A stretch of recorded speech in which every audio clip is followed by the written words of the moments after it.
The Great Table. I feel I must here briefly outline the sequential landmarks of the Enochian magic period up to this point.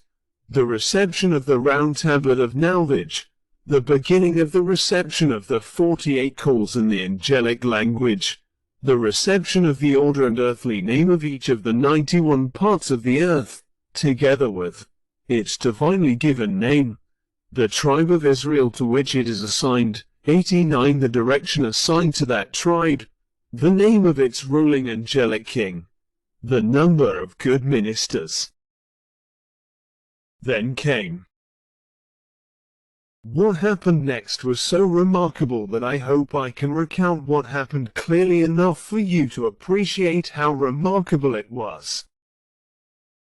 During the working of Monday, June 25, 1584, Kelly was given in vision 4 blank grids, each of which was 12 squares wide by 13 squares high.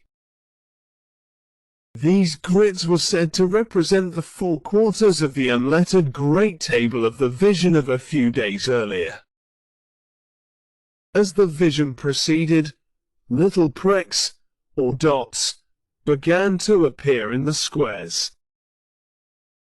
Kelly was then instructed to connect the dots in groups of 7, which created sigils, each forming a curious pattern. Figure 66. Example of a symmetrical character on a grid. When he was through connecting the dots, all but 8 of the 624 squares that make up the 4 grids were covered by 88 characters, each unique in form, each covering 7 squares, but none of which intruded upon another character's squares. These symbols were identified as the true images of God, his spiritual creatures.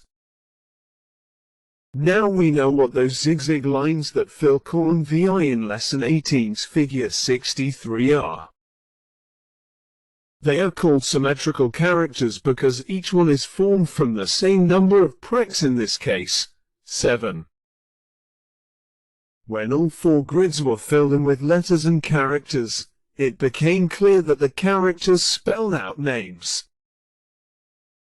Not only that, but each of these 88 names also began with a capital letter and contained no other capital letter among the remaining 6.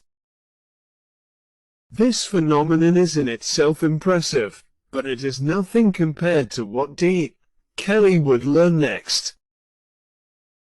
Within a few hours, the 2 magicians discovered, to their utter amazement, that the symmetrical characters spelled all but 3 of the divine names of the 91 parts of the earth, names they had been given days earlier and in list format.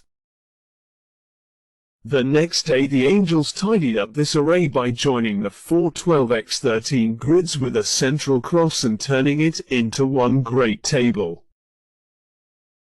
The letters of the 3 missing divine names of the parts of the earth were found distributed in the central cross, and a mysterious 92nd name, Paron, was created from certain of the backwards letters that occupied the squares left vacant by the symmetrical characters. Things were wrapped up pretty neatly. The student of Enochian can compare the list of names with the sigils, which formulate their existence on the watchtowers, and easily see the correlation. The magicians would eventually be informed that the 91 divine names of the parts of the earth are also the names of 91 governors who inhabit the 30 ethers, or Iris, or heavens that surround the watchtowers like a heavenly glass onion.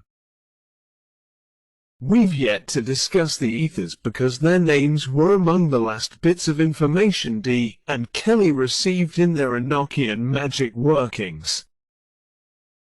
The lowest of these ethers, Tex, is inhabited by 4 governors. The remaining ethers, including the highest, Lil, each have 3 governors. I will talk more about the ethers in Lesson 25.